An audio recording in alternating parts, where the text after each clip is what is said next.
from 1 to 100.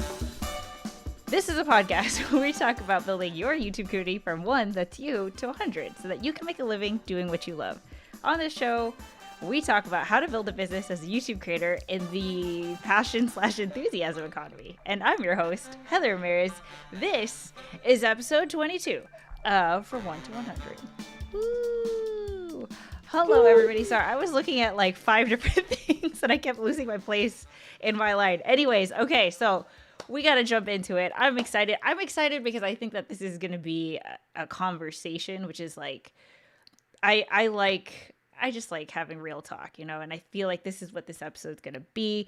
My guest today actually, well, I'll ask him. I'm not sure how we found each other, but has been listening to From 1 to 100 for a while.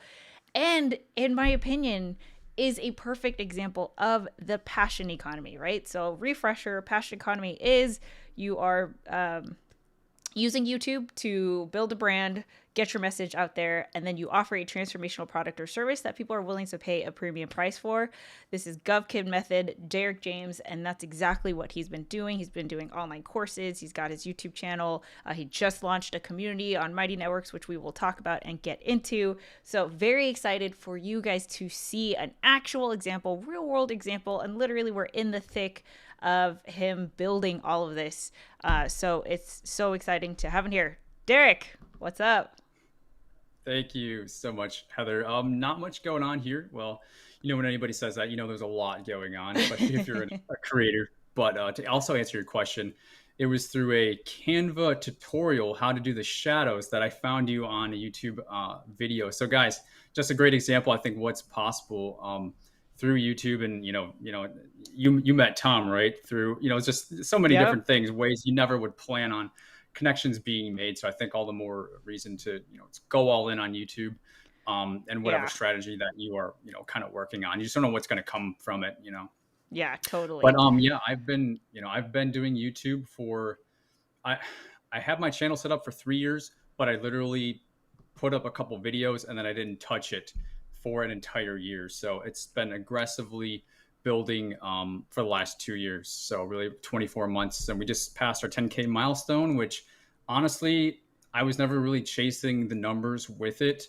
So I didn't know if I would ever even hit that milestone in a foreseeable time frame. I do operate in a pretty small niche, I would say. So that means even more to me because of that. But, it's kind of crazy the way things have taken off, at least in the last 12 months. And, we can get into the details of that. But that's kind of, the time frame, at least, that I've been operating and just, throwing spaghetti at the wall and just trying to, make something work since, 2019, I guess. Yeah. Okay. So let's give everyone kind of a breakdown of what's in your brand. So we've got the YouTube channel, GovKid Method. Sure. So go ahead. Yeah, definitely. So what I focus on is helping small businesses that are looking to get in the federal contracting space. Anybody, if you don't know, it's on Netflix right now. There's a movie called War Dogs. That's Jonah Hill's in it. It's actually a good movie. That was the arena that I was in, working for a small government contractor from the age of 25 to about 31. That was when I left my job, but I learned how to win government contracts. I was in biz dev, I was in proposal writing, and I won, a good amount of contracts for our small business. And, things changed in the business and it was becoming clearly evident, the writing on the wall. It was time for me to leave. And so I kind of left without a plan, but I'm a saver. So, all the commissions and stuff in sales that I had made a lot of, I put all that in the bank. So I said, you know what, I don't know what I'm going to do, but I'm going to take the jump. Kind of the Steve Harvey thing, right? Like your parachute's not going to open unless you jump out and give it a shot. So that was kind of what I did. And that's when I said I first did my couple first YouTube videos when I did that. And then I took some time to figure out what I wanted to do. Then I circled back basically the next year later in 2019 and said, you know what, I want to double down on YouTube. What I had tried to do was I wrote a book. I self-published it on Amazon. I did that within 3 months of leaving my job because I was afraid that I was going to lose all of this, industry specific lingo. We really say government contracting is like learning another language. When you start to, read these government solicitations and bids and contracts. It really is another language. Like I got to write all this stuff down, right? So I wrote a book and I just kind of put it up, and it didn't really do anything because I kind of learned like, hey, you got to have an audience first before you try to like monetize something. I did everything backwards. That's kind of been what my whole story has been: learning, failing, doing things backwards. Yeah. And then I other see people who seem to just do it perfectly from like the start. Yeah. And I'm like, I don't know how they did it, but Yeah. I had to take the long way around. And I've basically been doing that, but just building and building and building, failing more than what I'm succeeding in. And those things that I am doing right, keep that part of your strategic plan. And, we can get into all those details, Yeah. but, yeah, go ahead. So, okay. So I just want to emphasize that you've been doing this full time since 2018. Okay. So for everyone watching, okay, that's like one of the points that I always like to emphasize is that YouTube can be a wonderful, magical thing that you can literally start doing this full time. Obviously, it looks very different, right? That's the nature of the passion economy, is that you are offering something that is truly transformational to the people that are watching, because that's why they're willing to pay that premium product. So it's different where, an influencer or YouTube creator, the product is the video, but this is like, no, you have a product that you're offering off platform on many platforms actually, but you're still able to do YouTube full time on your terms, and you work for yourself and the whole thing. So that's like very exciting. The other thing I wanted to highlight is, I've started talking about this other thing called the enthusiasm economy, which I want to know your thoughts on. But passion economy, I love that you are taking your career experience, because I think that, I kind of see it as like career changing, but not really, since you are still in the industry, but you're able to take that, like you said, industry specific experience and now monetize it on your terms, which is like so cool. And that's the beauty of YouTube, is that, especially I could just imagine in the world of government contracts, someone is going to need more info. Like, it's only natural to navigate that world. Like, who the heck are you going to go? You don't know anybody. You're going to go to the internet, and you're going to ask your more and questions more there. so too. I mean, there's a triple underline underneath exactly what you just said: more and more so. That's not going away and getting smaller. That's just only getting larger. Yeah. I think we all know that. Yeah. I love that. So I just wanted to say hi to everybody here in the chat. So good to see you. If you have any questions for Derek, go ahead and let us know in the comments. Okay, so Derek, you said that you started YouTube, you took a break, and then you went back in. Tell me about, like, why you started YouTube in the first place, and then maybe why you decided to double down. Yeah, so good question. It's not that I started, at some point I started YouTube, right? But like when you're in the middle of something, it doesn't feel like you're starting anything. It's like when you're in the thick of it, you just feel like you're trying the next thing. And so that's what it was. So the advice I got when I started was do a Facebook group. So the whole community that I was trying to build was on a Facebook group. And then I was trying to get people to join that group.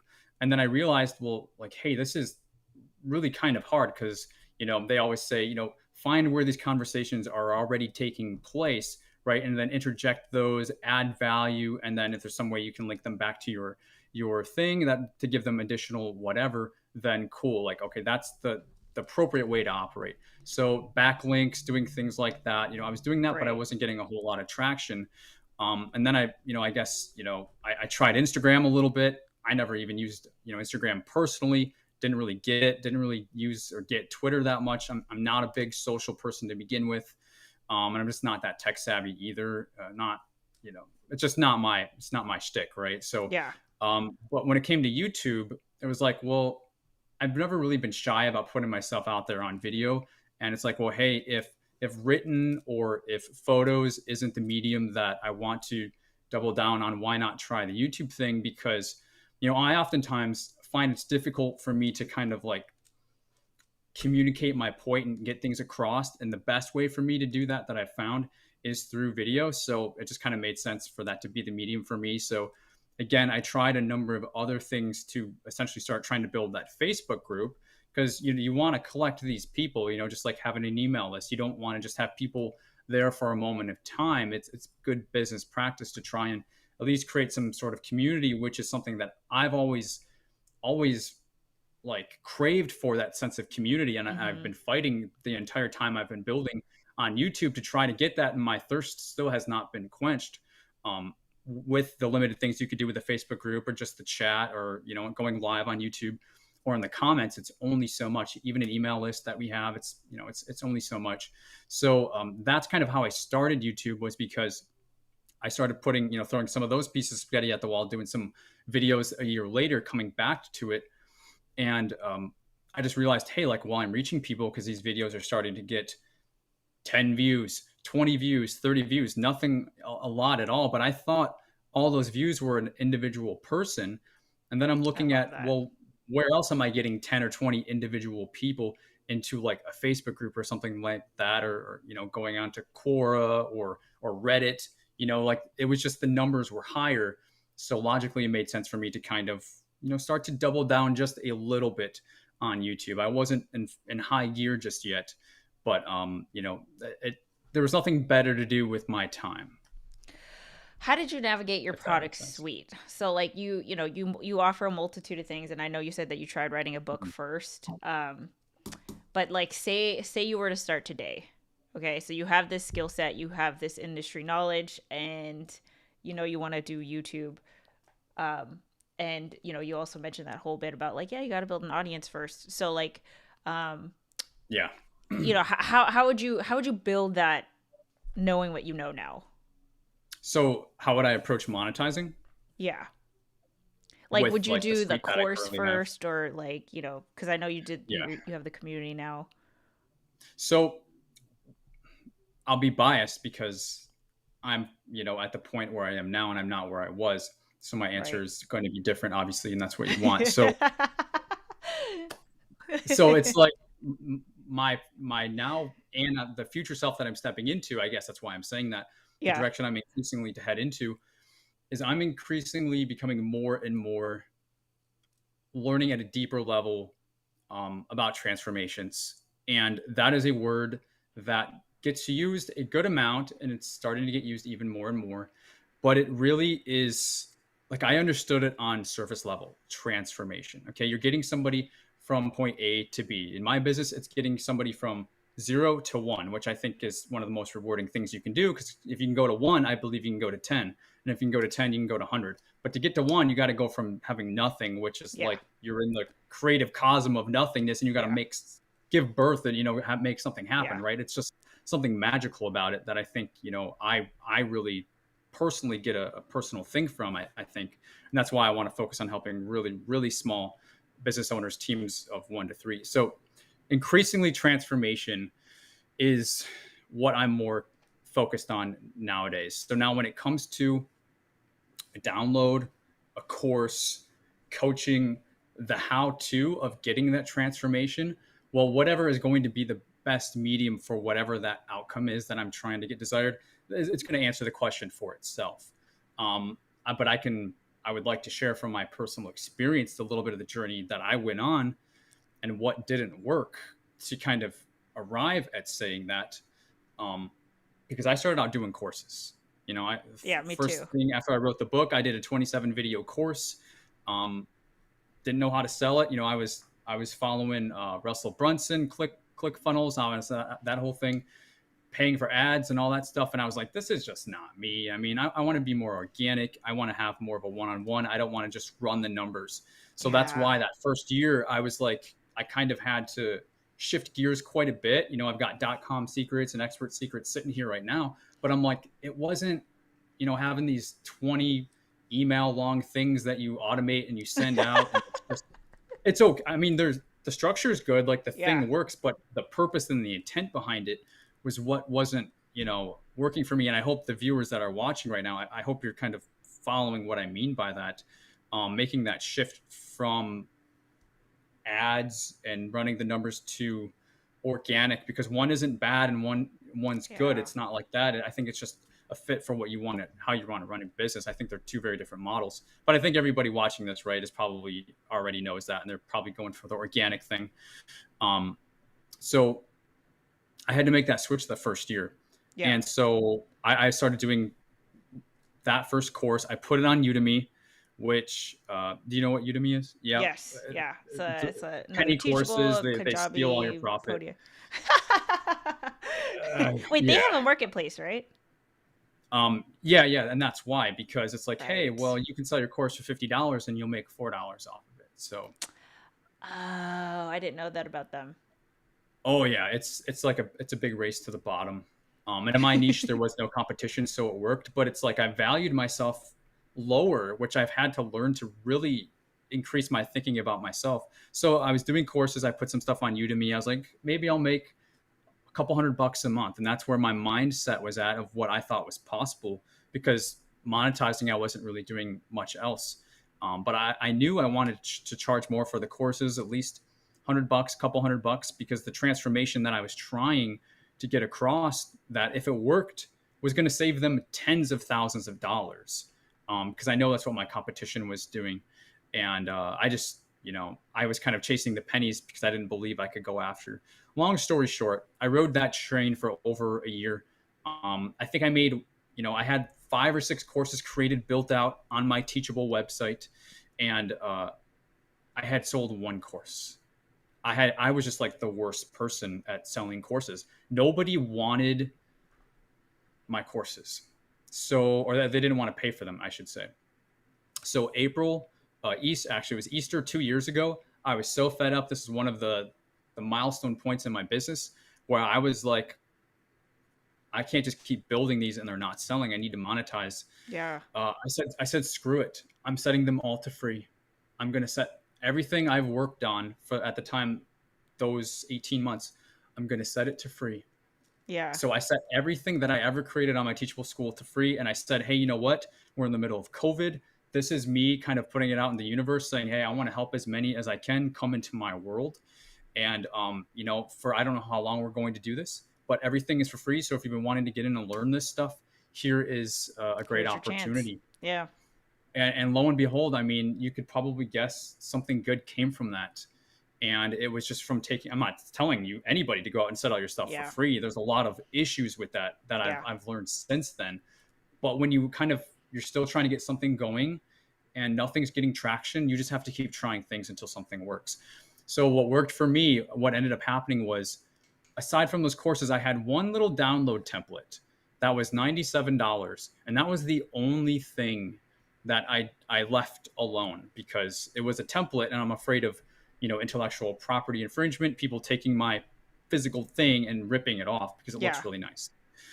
So, and that thing wasn't selling at all either. Like nothing was selling. But my YouTube channel was probably at like 1 or 2K. So you guys watching, I was at 1 or 2K on YouTube and I still was not, monetizing. And I don't even think I was monetized on YouTube at the time. So things were still very bleak. But what happened was, this was last year. God. Yeah. It's been the last year that everything is skyrocketed. Yeah. Okay. It seems like 5 years ago, but yeah, this was just last Easter, I guess. Okay. Really? Okay. Last year was when COVID started? Yeah. My goodness. Yeah. Yeah. Yep. So good context. Yeah, that's even crazier. So as you guys could probably guess where I'm going with this story, and I'll wrap it up. But what I believe is people got to know, like, and trust me on such a level, and they received so much value from me in those courses because I really did put everything into them and they got it for free. It was just a no-brainer for them to get this download that was a natural next step for their business, which was not already selling. But it's like, I feel like they almost felt like they owed me something or something like that. And Gary Vee talks about that, with, jab, jab, jab, right hook. It's like they almost feel like, at the very least, it's a no-brainer for them. So that thing started selling to the tune of thousands of dollars per month, and 100% passive, no cost of goods sold, because it's just a downloadable PDF for $100. And it's like, all of a sudden you start to experience waking up to checking your phone and you've got a few $100s of sales from the night before. Yeah. And from there, it was revolutionary. And I've just been going down that path ever since. I love that, man. That's incredible. That know, like, and trust. Okay, so where do you think that most of these people were finding you? Because it wasn't necessarily YouTube. No, it was 100% YouTube. It was? Okay, 98% YouTube. Yeah. So they just were not converting. I did not have a traffic problem, but I had a conversion problem, which is why I said no, like, and trust. You would think Mm, that they knew me enough from YouTube because so many people who are building their businesses and they are successful. Hey, my free thing, my lead magnet, my whatever is my YouTube videos. Like that should be enough right, for right. people. And then when they bounce over to your site or, whether you got a course platform or whatever it is, but then it's like a whole nother world. And I feel like in my experience, they had to Mm, kind of get to know me on that new level. And if you just send them to something, boom, okay, here's a paywall. It's like, I mean, that's what I yeah, experienced for quite a long time. yeah. And it was like, maybe it's the thing. So let me make a new thing. That's why I ended up having 6 courses. So I realized it wasn't the thing. It wasn't the traffic. I just wasn't going deep enough with them on some level.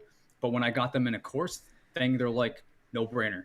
And That's since then, so I've created awesome. new courses and much Yeah. more larger investment courses. And it's continued to be a no brainer. So it's like, I still offer those free courses to this day. That is such an awesome story. So, uh, one of the big takeaways from everything that you just said is that you had courses, you had them behind a paywall, you made them free, but despite people going through your YouTube channel and your courses, they still wanted to take another step with you and invest and pay. I think that is something that we all needed to take notes on because I think, from being in this space, one of the things that I hear is like, I can't give it all for free because then there's nothing left to there's nothing left to sell. But you straight up took the 27 video course, made that free, and And you then have like 5 another others. thing. Yeah, Yeah. yeah, that's crazy. So I mean, like that.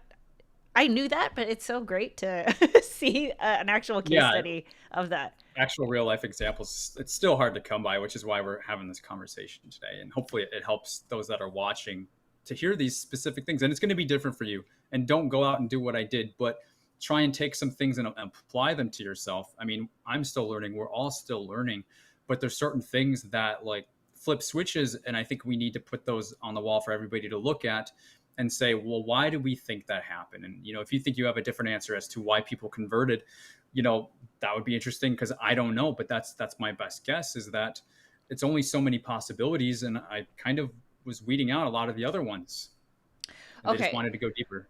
here's what I want to. I'm not sure how to navigate this conversation, Sure. but my point is like, what are your thoughts on this whole idea of YouTube monetization and the fact that you are able to run an entire business?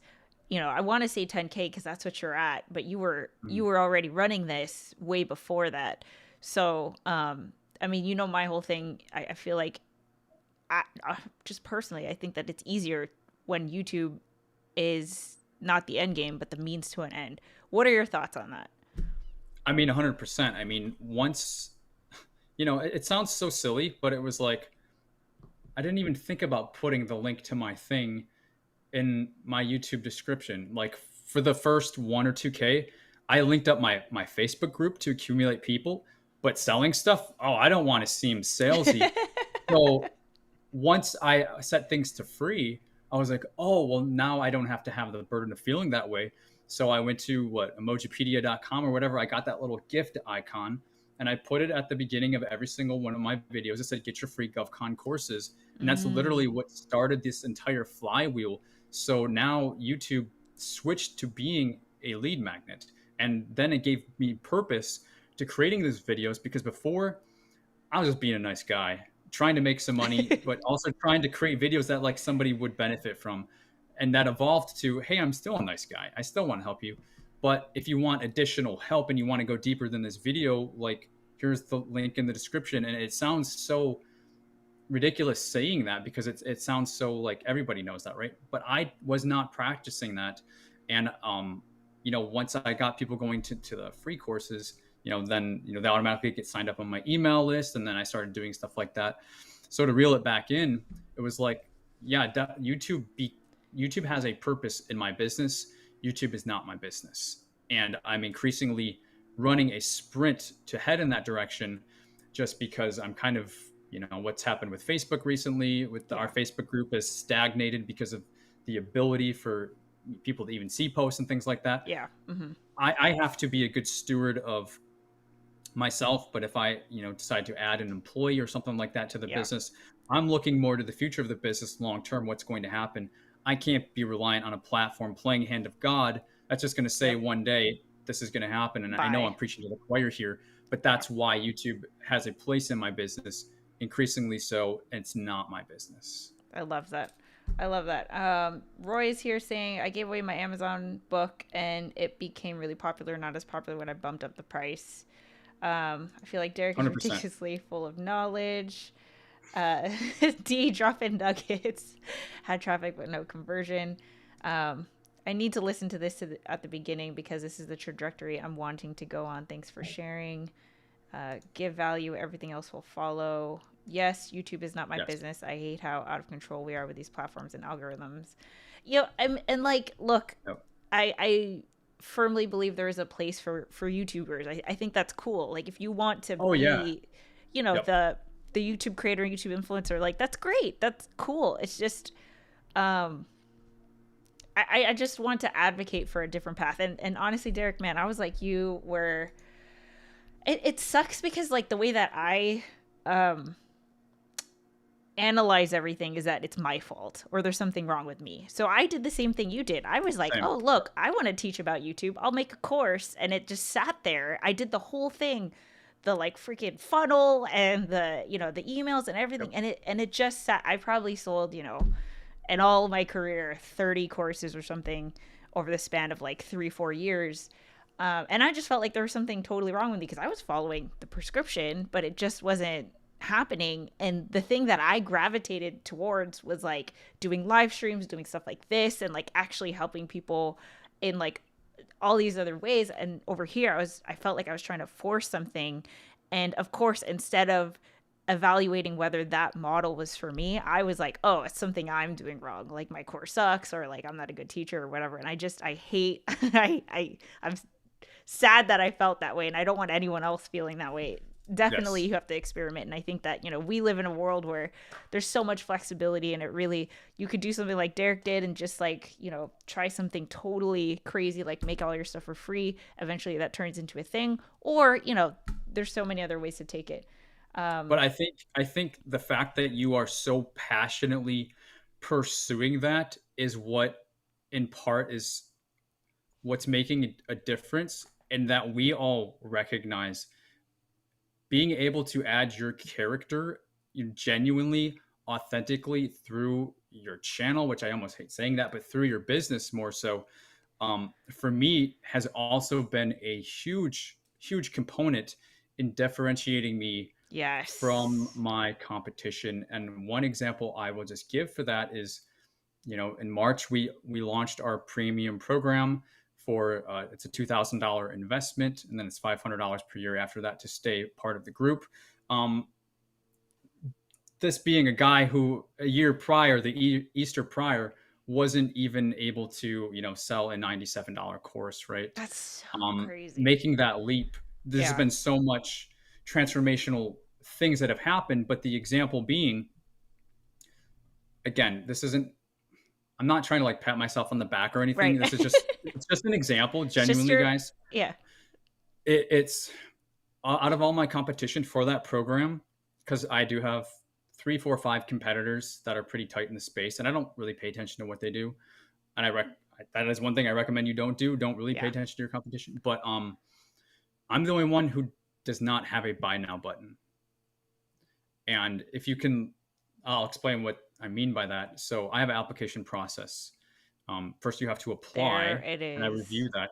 And Mm-hmm. then we have I take 45 minutes of my time, and we do a Zoom and we do a one on one to make sure there is a level of fitness, because I am increasingly becoming more concerned and focused on the transformation, because I want the testimonial. I mean, I Right. selfishly want you to be successful, which should be a good thing for you to hear, because, hey, Right. he's invested in my own success, Mm-hmm. and it's mutually beneficial, and it's also business at the same time. And Yep. that's what really starts to get things going. But again, I don't ever talk bad about my competitors or anything, but they do have a buy now button. And I think that does say something. Read into that as you will. But a lot of people tell me, Derek, I I'll be honest, they do this in our interview before they join the program. They're like, I'll be honest with you, Derek. I checked out your competition first and I was going to go with them. And then some of them even did. And then they come back to me and they say, but you know what? I ended up going back with you because you explain things in a way that I understand better. You just kind of keep it real. And you really seem like you care about the people. And if you're talking about running a business and you're talking about like character and even morals and values and things like that Yeah. being built into your business, that can be a very strategic thing. And I don't want to make it sound one way or the other, but it's worked. It's done something that's worked for my business that I wasn't planning on, but it was just because I was being true to myself while I was building out my business. And now I've got over 100 YouTube videos where I sometimes very passionately, sometimes too passionately, but other times very authentically speak to my audience. And they actually really, really appreciate hearing maybe GovCon is not right for me right now. Maybe I need to do these other things first. Because I could just be trying to push them into the program and Yeah. say, hey, Sell the thing. do Mm-hmm. this, win a contract, do this, win a... It's like, no, it's like, because you know what? I was making 6 figures at my old job before I left. If it was just about the money, I would have stayed there. It's I was, easier. it's way easier, right? I wouldn't have gone through Exactly. hell and lost tens of thousands of dollars my first couple of years trying to do this. Yeah. I was missing the purpose, the sense of purpose, and doing that rocking chair test when you're 90, 100 years old, hopefully looking back saying, did I do it right? Am I proud of the decisions I made and the things that I believed in and worked on? I know I'm going to be happy that at least I did this part right. I love that. The buy now thing is something that I didn't realize until this year when Tom and I decided to make our YouTube Mastermind application only, which it just seems like, I feel like it's just not, any business person would be like, why would you stop the flow of money? But like for me, it was, I mean, literally, there was someone who applied that was like, I just want 10,000 subscribers. And we're like, great, we can't help you with that. We're just doing something a little bit differently here. And I think that especially in the passion economy where the person really, there is just a level of care that is different. And I think that you're such a great example of this because friggin' government contracts. I mean, how much drier can we get? Yeah. Like, this is, yeah. Like, I'm even surprised. I mean, in my opinion, it's and worked I'm in your dry favor. on top of it, so it's like double dry. But I don't think that you are. Like, I love the whole like GovKid method. That I like the hat. Like, I think that you even showing your face where you're not wearing a suit and tie is different.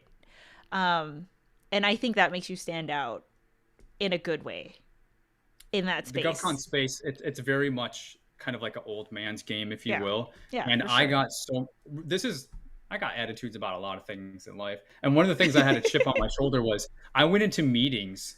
They asked me to step out. And I think some of it was because of race, to be honest. I actually dealt with a lot of things you would fall off your chair. I was asked to step out of meetings because it was not I was not the right color for the meeting. And this is with a federal agency. But a lot of it was, I would be having a conversation with a contracting officer and I could just see on his or her face, they just did not treat me serious. They wanted to talk to my boss, even though I'm the guy. Like, I know I'm the PM on this project. I'm the one who did the proposal. I know the answers, but there was a bit of discrimination at the very least. And when I left, I said, F that, man. So I'm going to go do GovKid and I'm going to show you that a kid could do it because I had an attitude about it. So that's kind of where the hat and all that came from, because there's meaning behind that. But what it's done is it showed other people, hey, I don't have to belong to the old man's game or whatever. And that women can do it and minorities can do it. And just like everybody can do it too, because it very much is dominated in a certain area also, just to kind of blow the lid off that thing. Cause I was so pissed about what I had to go through that shouldn't exist, but it happens everywhere. So I'm not playing a pity card or anything, but it's like, I'm going to use this to work for me to show other people that they can do it so that they don't get overwhelmed and feel like, hey, I'm in a certain socioeconomic status or class, and that's going to keep me from being successful. That's just not true at all. Let me show you how. Yeah. It's crazy. I mean, and then I just think of, I can't even begin to wrap my head around government contracts and just like, the government is not has not been does not have the best track record in making things clear. So like Exactly. yeah, so I'm so glad that you have a YouTube channel because We, it's just such a like specific example. Really I quick, think and what, go ahead, go yeah, ahead. go ahead, please. Oh, okay. I was just going to say, I think that what people watching, and maybe Anika and the other members here, um, you hear often like, what is your superpower, right? I I was not an A+ student. I was a C student. I had to work my butt off to get that C. I had a really hard time understanding complex things, and so I have a real, kind of like you, Heather, having this passion for not wanting people to go through what you went through. Yeah. It took me a really long time. I'm not a quick learner. It took me a hard time to understand this government contracting thing. Once I understood it and I left, I said, you know what? I think this slow learning type thing that I have can actually be a superpower for me to help people understand something that's complex and make it simple for them, because it's one of the few things I actually do understand. So I just wanted to say that. Yeah. You actually have to have your own business that doesn't depend on YouTube for income. Um, Heather, you've been a tremendous help in keeping me going on this crazy train called YouTube. That's a point of view I've never considered. Let's see. Sometimes you got to turn off other faucets to get a better flow where it matters most. Yes, we are all tired of people just trying to separate you from your money. That's funny. Okay, so I It's have two true. more questions, and then like I'll let you like we could just take it from there. Yeah, sounds good. One is community. Talk to me about why why are you building a community off of Facebook groups? Well, okay. I was gonna say why do you have a community, but you built a community from the beginning. Like you had a Facebook group for a while. So maybe talk about the impact of that. Like why is that built into your business to have a separate platform off of YouTube and then Mighty Networks? Mhm. So to be brutally honest, at first the reason I did it was because I was kind of told that that's what I should do, and it was all new to me. So it's just like, you watch videos, you try and get advice. Hey, you should grow an email list from the start. You shouldn't wait.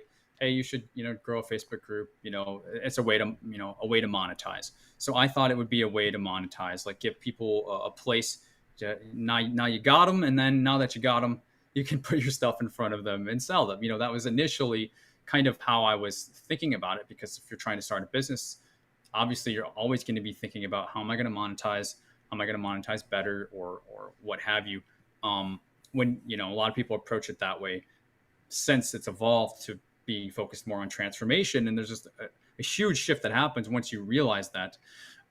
But so that is why I kind of started doing it, because I thought it was just business acumen to do it.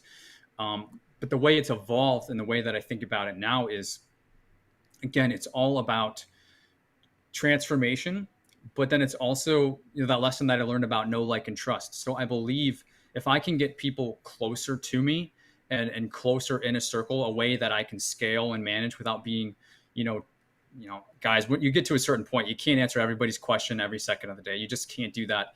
It's not a way to scale and build a business. But if there is a way that you can facilitate a community that, say you're a part of, and you can get other people, like-minded people, colleagues, Mm-hmm. having those same conversations, and just use your time strategically to facilitate those and help steer and navigate those in the right direction, well, all of a sudden you may end up with something bigger that you yourself could even do on your own anyways.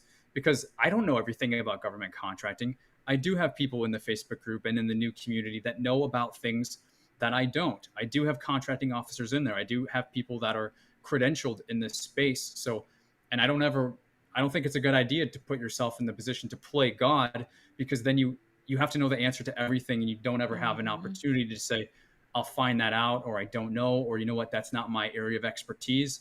I get a lot of people saying, hey, Derek, I live in Russia, or I live in Paraguay. How do I do this? I say, I don't know, but there's a way, but I'm just not your guy, because I don't know how to do it. And I only talk about things that I've actually done, in the business myself. That's the only advice I give. So, but there's other people that maybe have. And if I can facilitate that, now I'm adding a level of value that I was never able to bring by myself. And that's where I've always craved and been super curious and wanting to get a community that works that way.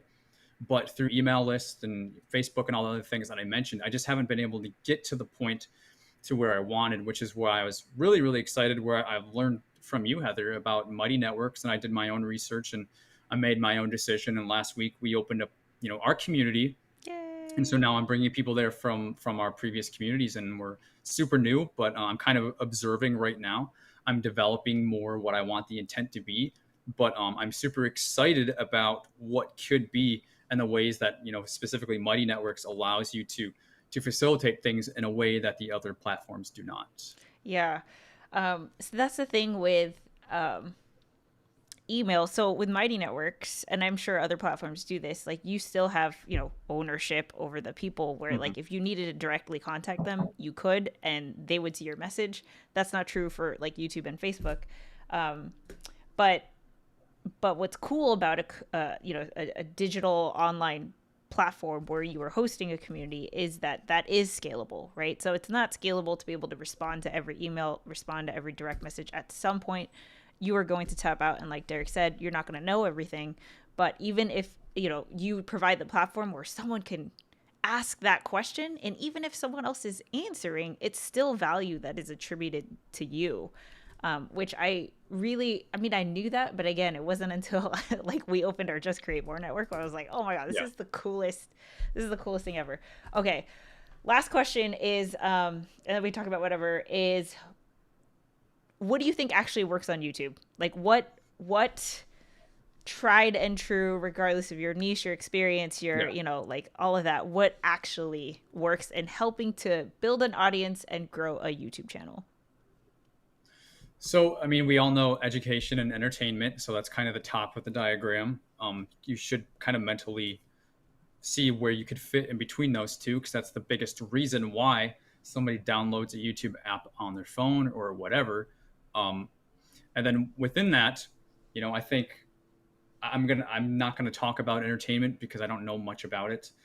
Um, and maybe more of the traditional YouTuber falls more into that category, right? Mm-hmm. That we talked Mm-hmm. about, because that's definitely a thing too, but it's a totally different model. So if we just slide into the education space instead, um, how tos, how tos are huge, because YouTube University. Again, Yeah. what is the reason they are here? Are they here to be entertained, or are they here to learn something? Okay, well, we just said education. So we can already answer the question for ourselves. They are here to learn something. Okay, well, what is it that you can teach them? We immediately go to transformation, right? And I'm not talking about something big, but a tiny little takeaway that they can be like, oh, wow, like that was awesome. It would have taken me days to find this answer on the internet, going through blog posts and all this other stuff. I think how to's are huge in the education space, and I think it's how I built out my content strategy to begin with. Before I had a bit of more of a community and a following online, it was just, hey, I wish I knew this, and I know it doesn't exist anywhere, and I know that somebody who's wanting to do this thing, the ideal avatar, and we can probably talk about that too, but I never thought about the ideal avatar, but I always just, every video I made, I knew exactly who I was making it for, because it was like I had no training at the job I was at. I was literally thrown into the deep end, and my boss tried to fire me my first couple of weeks I was there, and it wasn't my fault. But somebody saved me, and there's a whole story. But like, who would benefit from having this piece of information? So I basically created a channel for myself because I remembered what it was like, and I created all these how-to videos. Da, da, da, da, da. Lo and behold, guys, there's other people like Derek out there that Yeah. want to know the same thing, that are trying to win government contracts and start their own GovCon business. So I didn't do a whole lot of like research. I didn't do a whole lot of things at that point, because I just had all this low-hanging fruit that, and I look for it on YouTube, and it just wasn't there. And I know not everybody can probably relate to that, because my Right. niche was super small. But if you are in a small niche, or you find some way to get yourself into more of a blue ocean, where you're talking about things in a specific way where the videos do not pertain to it anymore, then you could just create it for your ideal self, if you've gone through that learning experience. So that's kind of one thing I'll say, and then I can keep going, or you can Yeah. bounce. Well, I love the whole like, make videos for you. Like I think that's something that, because we can get lost in all of these Oh yeah. tactics and all this. Yeah, but like, at the end of the day, if you're making a video that you think is valuable to you like 6 months ago or whenever it is, before you got into all this or knew what you knew now, someone else has that same question. I think that's a great gauge. Dr. Sev says, do you think it makes sense to cap the number of people in your community? Um, so for example, my premium program, um, where there's the $2,000 investment up front. So we have its own private community for that. And within that, we do weekly office hours and things like that. They get a lot of special attention. Yeah. And it's, more a much more tight knit community that's private. I don't cap that, but like I said before, there is a renewal for that. And strategically there is a renewal that it's $500 every year if you want to stay in, is because I want to keep the group fresh. And over the past year, if something changes or you're not active or anything like that, I want only the people who are wanting something right now. If you don't want something for later, then cool, let's do something for later, because I only want to give my time to people who want this transformation right now. So I guess when it comes to limiting things, if you find yourself in a space where you're going on such a deep level where you can only give so much, hey, there's a reason I didn't do live launches for my premium program. I did not do a live launch, meaning to me, hey, there's 2 times a year you can get in. And Right. if you don't get in during that time, you You can't. miss it. Because I was, like, hey, from a FOMO, fear of missing out standpoint, business marketing and strategies, I could probably sell more, to be honest. I could probably get more people in saying you're going to miss out. But being able to give people the access to get when it's the right time for them, there's something specific about that. But also, it's not disruptive for the rest of the community on the inside, which relates a little bit back more to the question. So I try to be very careful about not Oh, I creating a lot see. of, hey, you get a bunch of people coming in near July 30th. Just out of And what nowhere. about all your veteran members? They're coming in, all these Mm-hmm. new people are asking all the same questions, da da da. It's highly disruptive. So Oh, I wanted I didn't even think to have about a that. slow trickle throughout. So I would just consider some of those things. I know it's not a direct answer to the question because I don't know what circumstance you would need to cap it, but I would just say as long as you're able to scale things and deliver the way that you're wanting to, if you find Yeah. you're not able to and you're becoming increasingly stressful or something, I would say that's probably a sign that it's time to dial back a little bit. Yeah. Yeah. Because it depends on the context of like what, like, why would you think you need Yeah. to cap in the first place? And if you have, something like an application or some kind of a vetting process, that I don't think that capping would even be an issue really. If Um, it's like a marketing strategy, if you're like, hey, we only have 50 seats, Slots. Yeah. yeah, again, I could see something like that, but again, more context is needed. Yeah. Okay. So I'm just going to, what do you want to talk about, Jarek? I know there's so many. I know we can go on for like a long time. I Yeah, want we to could. ask you, like, what are your thoughts on the whole like passion economy, enthusiasm economy? Mhm. But I'm going to let you take the reins. Like, what do you want to talk about? I mean, you guys watching this, like, I'm talking to you. I've learned a couple things. I've got so much more to learn. I'm just somewhere in the middle. I'm by far from uh, anything like an expert or anything like this. The reason me and Heather kind of hit it off was because we could just kind of have the same conversation and find a real person who's going through some of these real life things with growing a business and kind of all of it taking off and within the last couple of years. And there's just not a lot of those real conversations that I'm finding, and I think that's one of the real great things that Heather brings is the realness. And just I was blown away by the the scoreboard that you do. I mean, that was something that hooked me for getting our initial conversation, because there's just not a lot of people out there that are doing that sort of thing, because that shows that you care if that person comes back the next week, and you also care about the results. And hey, it all boils down to transformation, and sometimes transformation is just the baby steps. Anything you can do to mentally get people kind of in the right space. So I'm big on the mental game. It's huge for me. I deal with quite a bit of like anxiety, so that's something I deal with in my life. So that's one of the angles that I approach my channel and just teaching in general.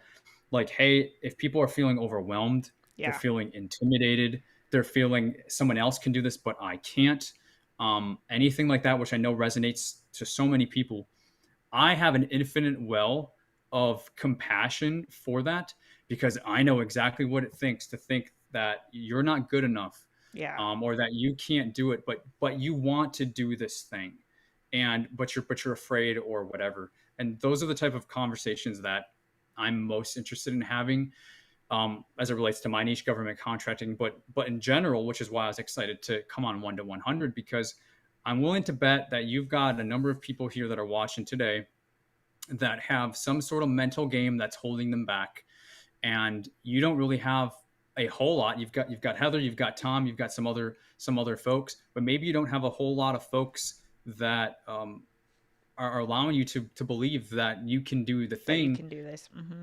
and how you should go about doing it. And again, I think I'm passionate about going from 0 to 1. Again, that's why I kind of fit into this thing, making the switch.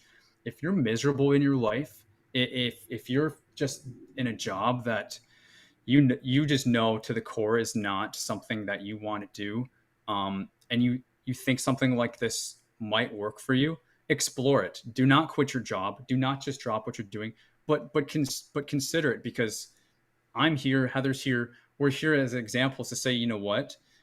We're not trying to necessarily like get rich or anything like that, but all I wanted to do was to pay my expenses. If I could pay my expenses doing something that like I was helping other people and Hmm. like whatever, then oh my God, like that would be a That's blessing it. from God. Like that, Right. what else do you ask for? And that's such a amazing thing, but it's also so attainable. I just want to scream it from the rooftops that Yeah. it's so possible and it's so doable, Yeah. but it's not a straight and narrow. Like Yep. I've failed more than I've succeeded, and you just got to be okay with that. And I Yeah. think that's part of what we talk about is like that's okay. Like you tried something and it didn't work. Awesome. Move on to the next one. Like don't Right. dwell on it. Yeah. I mean, I think that's the just kind of part of the territory right now is because I really don't think that it's ever been easier. I really don't. Like the opportunities are there, every tool is there. Like it's just it's never been easier. But I also think that for many of us, our vision has never been done before. So you have to be the pioneer in putting the pieces together and making it work for you. And like Derek and I can talk about this as well. What works for somebody might not work for you, Yeah, and you just like the have to pie learn that the chart's hard way. always 100%. Like it's Yeah. there's always 100% in the pie chart, but it's like, hey, this may be logistically speaking more easier than it ever has, but then in some ways you're also paving your own way. So then Yep. that's harder because you're not doing just because there used to be 5 models and that's the only way people now there's a Right. million models and you've got to find what works for you. So Exactly. uh, Yeah. How did you or do you navigate, or let's say like in the past two yeah, years as you got your channel to 10K, how did you navigate just like the word growing your navigate. I've already got the you're like, I'm ready for I'm this. ready for this. How did you navigate growing a YouTube channel and growing in your niche? Does that question make sense? Yeah. And I'll contextualize by saying there's a lot. I've noticed that there are a lot of YouTube creators in various different niches that spend a lot of time on like gear and branding and like how do we YouTube SEO and da da da. Sometimes it's worth it to just make more videos about government contracts and forget all that. So how do you like find that balance? I don't. So it's like I'm I could benefit from having more YouTube knowledge. of like the tech and the more advanced ways, and there are awesome people, and I think you have some of them here in this community even, um, that would really even help me take my endeavors to the next level, because it's not something that comes natural for me, and I kind of go cross-eyed anytime I even try to hook up a camera.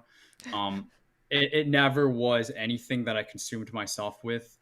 I was always most consumed with the content, and I believe that that's kind of worked to my benefit. Just and again, I'm not talking about tech and gear because there's a lot of things. I'm not picking on one sort of thing whatsoever. Anything that stops you from doing what's most important, priority wise, like you need to know what's busy work and what's actually going to drive your business forward and your channel forward and your mission forward.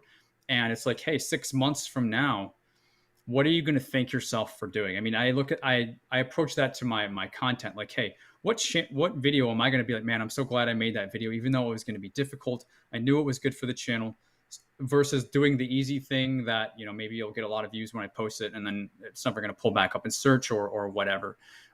So that's something to kind of keep in mind, doing first things first. And yeah, you can do, some of the cool stuff to supplement your business and take things to the next level. But in and of itself, that stuff is not going to differentiate you from being an awesome channel or an awesome business. It's going to be the soul that you bring into your business. We talked about character already. Those are the things that, quite honestly, are your competitive advantage, because somebody else can, your competitors can look nicer and do a better setup or whatever. I'm not picking on any particular thing here, but they can't copy your soul. They can't copy your character. They can't copy the thing that's uniquely you. So bring that to your business, stay focused on that. And hey, if you can, maybe set milestones to, better your whatever over time to keep your channel growing too, and your presence, for sure, definitely do that. Don't stay in the Stone Age with it, but just don't make it I don't even think your top three, quite honestly, when you're starting out. One of the things I said I wanted to say during this is, if you're starting a business, if you're starting a YouTube channel, if you're starting anything, you don't know what is going to work. I think too many approach this with a perfect plan, saying, I'm going to do this, and this is what's going to happen, and this is going to work. Sweet. I'm so excited. I can't wait to start. And that never happens. It never happens. And then a lot of people, they fall off the cliff at that point. Yeah. The true entrepreneurs, or at least those with entrepreneurial skill sets, they stick around a little while to learn really what's going on here. And what you get to find out is that it's like you're throwing spaghetti at the wall and you don't know what is going to stick. So you need to, like when you're in your 20s, right? You need to be doing as much stuff as you can. Try everything. I won't say getting into trouble, but just trying things, knowing what you like, what you don't like, whether it's relationships, whether it's jobs, career, like just everything. It's your time, because you have time to bounce back from that. When you're first approaching a business or YouTube, don't set yourself into this predetermined perfect little plan, because one, it's not going to work anyways. So you can just throw it away. It's good to have a model and to have some ideas, but you got to be adaptable and you got to be loose. Yep. And then just keep throwing stuff, because once that thing sticks, you don't know what that's going to be. And when it does, you're going to want to double and triple down on that. And that's going to become a singular source of revenue or whatever, some sort of metric, at least for your business. And then you're going to follow that for as long as you can. Yeah. So so now I've been talking about the enthusiasm economy, and the difference is, for the passion economy, I feel like it is very much on the offering something transformation that people are willing to pay a premium price for. That's why you can get, 100 people to pay you $1,000 over the course of 12 months. Enthusiasm economy, I think, is it's your enthusiasm. So you could be at level 0. Like I decide, today I had bourbon for the first time. I'm going to start a bourbon channel, and I'm going to take you along with me on this journey as I explore this new enthusiasm of mine. And I think based on that model, it's going to be a hybrid of, eventually I can create something that's a transformational product or service, but I can also offer, more of the YouTuber creator, let's do, exclusive content for $10 a month, a Patreon, we could do merch, we could do super chats, like stuff like that. Either way though, based on what you said, what I really like about this is that, like, you got to this point. I mean, you have a whole business, admittedly not being the best at YouTube videos. Like it, and that to me, I will never forget that, because Marie Poulin, who runs Notion Mastery, said the same thing. She doesn't check her numbers. She's, now leveling up the video gear, but it wasn't before. It was just kind of like what she had. And that's not to say like the gear isn't important, But I think 100%, 100%. yeah, but if we're talking about like the business and longevity and brand building and stuff like that, a lot of it has to do with your message and your soul and like the unique thing that you're going to bring to the table, which, you know, is not uh, necessarily correlated with like the amount the amount of Ks that you Yeah. have with your video Yep. quality, like I 4K. think 100%. And I think taking that a step further, and it was one of the things that I put in my notes, is that this business, this YouTube, this model, the different models that stem from it, in my experience, I'm a Cancer sign. I think, are you a Cancer sign too? I am. Yeah, 'cause I thought your birthday was in July. Yeah, unfortunately, we're cursed with the Cancer sign, but our emotions all over the place, right? Yeah. I'm probably a little bit more passionate, emotional than the average guy, and I'm learning to be okay with that. But adding that to my business has made things under a magnifying glass sometimes when I'm having my peak high and low moments, Yeah. and things are already crazy, and it just makes things an extra layer of craziness. So one thing that I've learned, and I think would apply to everybody, is that whatever your model, your strategy, your approach is, it has to work for you.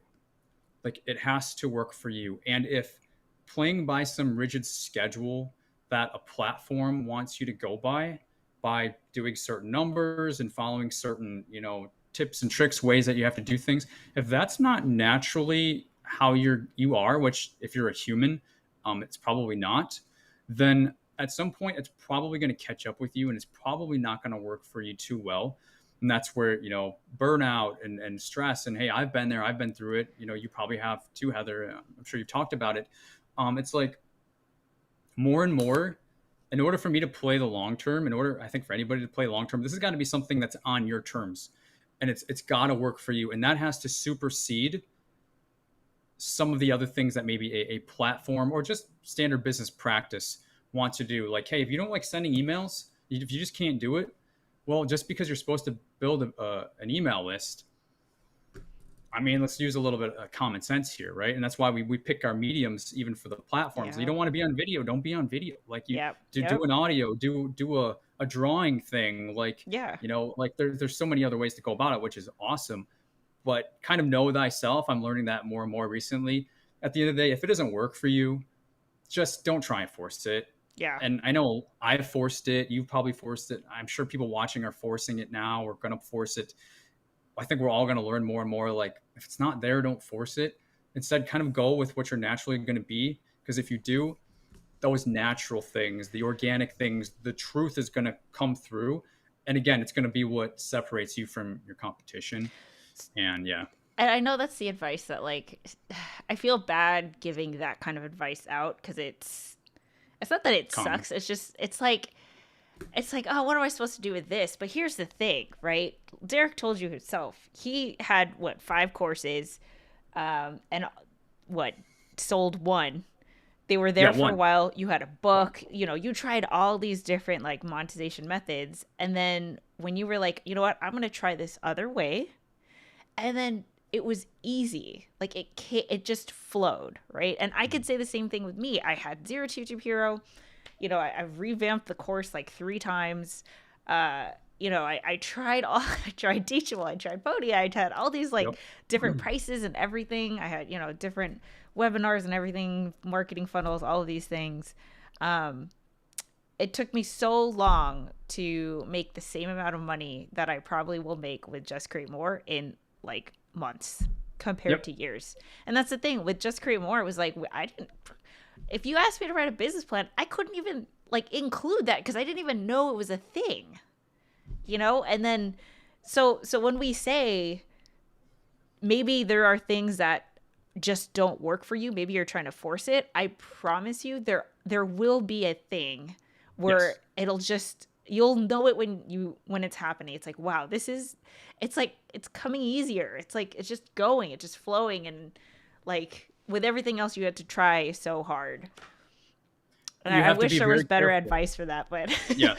You have to be very careful about taking advice from people yeah, and doing what they do, because even if they're in the same industry and the same intents and everything like that, they're not the same person as you. Mm-hmm. And that should come as a relief if you're feeling like I Yeah. have to do this. And if you're feeling like, man, I'm dreading this thing, but I know it's necessary. And don't get me wrong, there's things we all have to do that we don't like in the business. I'm not talking about that. I'm talking about it being like one of the main pillars of your business and how you're doing this thing. You should feel good. You should feel comfortable. You should feel in your element. And if you do, Yes. as you guys can see with Heather, like you're all hanging out with her because of these type of things. She is in her element. You're in her element when you're with her, and you guys got something that's going on. It's palpable. I mean, and it's why I was attracted to Heather, because I never see that. And that's why I'm like, I need to have a conversation with this girl because she gets it. And she also appears to be better at something than I am, because I'm trying to get my community tuned in too. Yeah. And it's like just that one thing. Maybe if you were doing things in a certain way that you're supposed to do rather than going Right. with what was more intuitive to you, you never would have even reached that. Yeah, and honestly, like I know this is a, I can go on and on about this, but I Yeah. really do think that there is a trend, especially after last year, where, you know, Yes. I think it does go back to transformation, where we are going to see successful, or maybe you don't see them because they aren't like bajillionaires, but there are Yeah. people who are going to see success and they're totally okay with like 100 to 200K.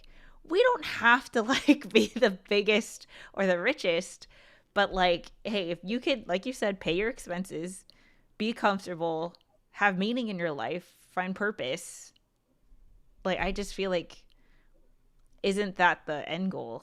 I don't know. Yeah. I mean, what's the point of being the richest person in the graveyard? There you go. There you go. I mean, how Dr. many millionaires and billionaires off themselves, you know? Yeah, exactly. My question on capping the number of people in the community was around service. I see hundreds of thousands in some community, and eventually the info shared is garbage because monitoring disappears. Okay, got it. So the focus quality of the group changes and The not for quality. better. I've had to leave some of those groups. Yes. I've had to leave some of those groups too. They turn into like whining. Um, Yeah. so actually, why don't we talk? We can end with this, Derek, because you Okay. decided to go free Hmm. with your community. We put a $20 paywall, Hmm. $20 a month. That's a lot more than free. What was your Yes. reasoning? So, yes. So my reasoning was I was very curious and interested. And guys, it's like I'm trying to continue to practice what I preach. This community thing, Mighty Networks, taking things to the next level. It is new for me, and quite honestly, part of it was I saw that you have a paywall, and so I'm part of that community and I'm Yeah, observing it. I also am curious as to what's, yeah, because I'm not gonna, again, I'm not gonna come to this with a perfect plan and say this is why I did it because this is gonna work out this way. It's not going to. So now I have two different ways to monitor things, and I realized, hey, I can always do a paid group, and yeah, I probably will when it fits a need. But at the same time, I wanted to have a place for people. I did do polls. I did do a bit of research too, and of course, the vast majority said I'll only join if it's free. Go figure. And right. there's a lot of negative things that I can associate with free. So there was a lot of weighing of the scales that went into it. But more so than anything else, I'm just super curious to see, because this is the first time I'm approaching this with the intent of facilitating. With the Facebook group, it was still like me trying to control things, and I'm trying to control less and facilitate more. And that's the first time I'm doing that. And maybe I've got more to Mm, learn on that. I'm sure that I will. I see. Yeah, Maybe I would regret setting it for free. I don't know, but I have to walk that path and I have to find yeah. out. I mean, you don't stop growing. So that's kind of my thought behind it. And it's super new, and I'm curious, but we've had a lot of great people kind of jumping in, especially the last few days over Labor Day weekend, kind of helping each other, answering each other's questions, a lot of good questions. Being able to have, at the very least, the structure and the organization with topics and separate subgroups within, that's what I wanted to observe without me, kind of doing something myself, because maybe that would just take things to a level that I've never seen before. And for me, that's progress and growth. And maybe that would be good enough for me right now. I don't know. Right. But we're gonna find out. So honestly, like if you were to ask me, I would have said free for you too, because I feel like by nature of your niche, like, you know, you're not going to sign up for a platform that isn't a part of Facebook. Like you're not going to go out of your way unless you're really like, okay, you know, you're creating an account on a completely different thing. So I feel like not Yes. only do you have to have some kind of level of interest, there has to be some kind of cultivation before they even get to the Mighty Networks page. By the time they get there, I feel like it's just like a self-selecting group Hmm. for us. A lot of people want to be YouTube creators. A lot of people want there's a lot of people who want the get 1,000 subscribers fast that are in a $20 price range product, and there's a reason why we are very careful with where we promote Just Create More. Like I don't Right. have it's not under every single video. Um, I talk about it on this show because I feel like if you're listening to this show, it makes sense. But and the couples table, because obviously that's Tom and I. But like we don't want it to be the biggest for that reason. So it depends, Dr. Sev. I hope that was helpful to you. I guess Dr. Sev and Anita were talking about something like this yesterday because Anita's saying it's like they heard our conversation yesterday. Yeah. Oh, that's cool. There's a lot of thought that goes in behind these things, and a lot of it comes back to, I think, again, knowing yourself and what's going to work for you, and then also just lessons that you've learned over time. Hey, there's a lot of like spam and negative things and negative feedback associated with free, and so that's Yeah. why like you have to be super super careful. Like I got a lot during COVID in my Facebook group. People just joined because they thought it was a quick way to get cleaning contracts for COVID, and then like that literally tainted my group. Oh, So I'm not really actively marketing to interesting. that group anymore because of the, some of the bad apples or whatever. Not just bad apples, it just wasn't the fitness that I was building and going for. And Yeah. I'm also super concerned about that possibly happening in the new community. So I'm being super observant, but this is off of Facebook. So like you said, there's additional hurdles just to get to this, creating a new account and things like that, that I think a lot of the spammer free even go as far as say is like lazy and people that are get rich quick. So in Yeah. my space there's a lot of get rich quick, and that's, I call them piranhas. Like I don't want them. I want the Yeah. whales and the big fish, the people that are here to stay. Yeah. And so I don't want the piranhas that are just going to eat my business alive, and Yeah. they get something for $10 and they're going to complain about it, right? Like it's just, Yes. Yes. there's a whole conversation we could go on that. But I'm thinking that the additional steps just to get here will help to at least self-select some of them people from joining. Um, it's been interesting when the hurdles can be a benefit, like a litmus test. Yeah. Uh, Yep. so here's the question I'll end with. How do I even ask this? So for you, I know it was different because I think you knew that you had some skill set that was monetizable from the beginning. If we're thinking about like people who are still figuring out YouTube and maybe are starting to think about monetization, like what would your advice be to them in terms of um, thinking about like the different models, or Yeah. like should they maybe a question is like at what point do they start to offer a product or service? Maybe that's the I question. mean, depending on where you're at with it in your stage, you could potentially have something ready to go from the beginning and it becomes part of your strategy. Like I said, I started with a course, but I didn't have an audience and I wasn't able to sell it or whatever. That's fine, but I was in totally a different mental space. I still think it can be okay to start from the get go with a product. I have seen it work. For example, my girlfriend, we've been building out her YouTube channel for the last 6 months. So all these things that I've learned, we put into her channel, Oh, and awesome. so now she's monetizing, right from the get go. So I'm not just saying that from what I think, like I'm You're active doing and it. Yeah. engaged in that too. I'm seeing it. And a lot of people, they don't care if you've got 2 subscribers or if you got 2 Yep. million I think subscribers. we're past that. People will, convert, and people will listen to you if they know, like, and trust you, and they believe what you're saying, or it helps them in some way. Um, and I think that's kind of the last thing you have to think about. If you're doing this as a hobby, a passion project, whatever. Again, if you're doing YouTube, let's say, cool. Like, see where it goes. Like, if something happens from it, cool. Like, you can employ that mindset.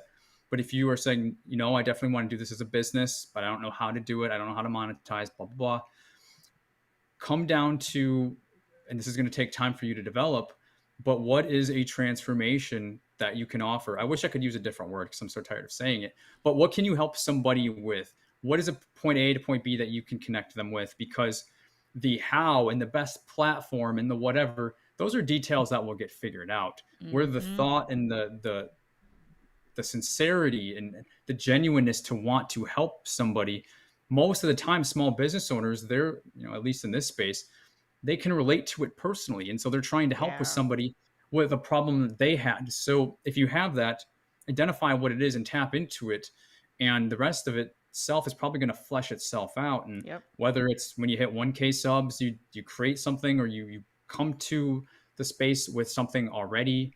I don't really think it matters as much as where your intent is, and you're just genuineness wanting to help people. Because if you're just wanting to make a buck, your audience is going to know that, and you They might could get sniff good. it out. Yep. Yeah, you might get good at making a buck, or they may not, it may not work for you. I don't know, but just focus on, you're here to help, and that should come with every video that you're doing.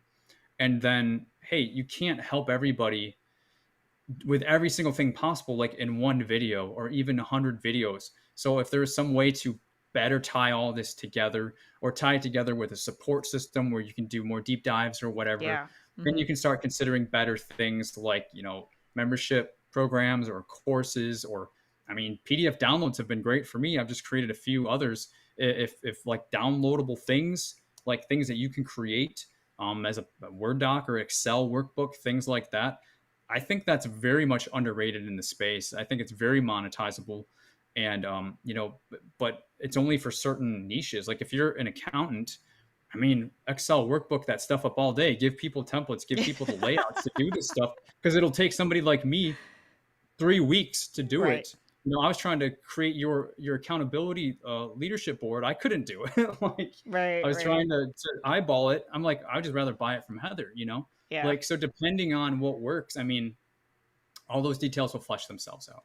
Yeah, I love that. I think that is a perfect way to end. And Derek, thank you so much. I know we went over time, but thank you so much for coming on. And I'm so glad that we were able to connect, and that, you're in the community. Definitely going to be keeping an eye out over there to see what's happening with your Sure. channel and your business, because it's like, I mean, I will always use you as an example and a case study for people to do this, because it is possible. You are proof of concept, and we so appreciate you sharing your story. So thank you so much. Just checking And thank you for in. the opportunity. I mean, Yeah. I'm blessed to be able to speak to your audience. So thank you. Yeah, of course. Checking in with the comments. Dan's here, Coffee Talk and Tech. Saying hi, hello, everybody. Okay, Derek, let's end with this. Where can people find you if they want to connect with you? Well, I'm on YouTube, of course, GovKid Method, or my website's govkidmethod.com. Sweet, awesome. All right, cool, Derek. I appreciate you. And hopefully we can do something else soon. But I don't know, just Yeah, I would love that. Yeah. thanks for this. I feel like we need to do part 2, man, because I feel like we can keep going. I feel But the same way. So if we want to dive into some of these things that we named but we didn't get into, maybe if your audience wants something like that, we could do that. yeah, for sure. All right, Derek. Thanks so much. Bye, everybody. We'll catch Bye, you guys. next week. Bye.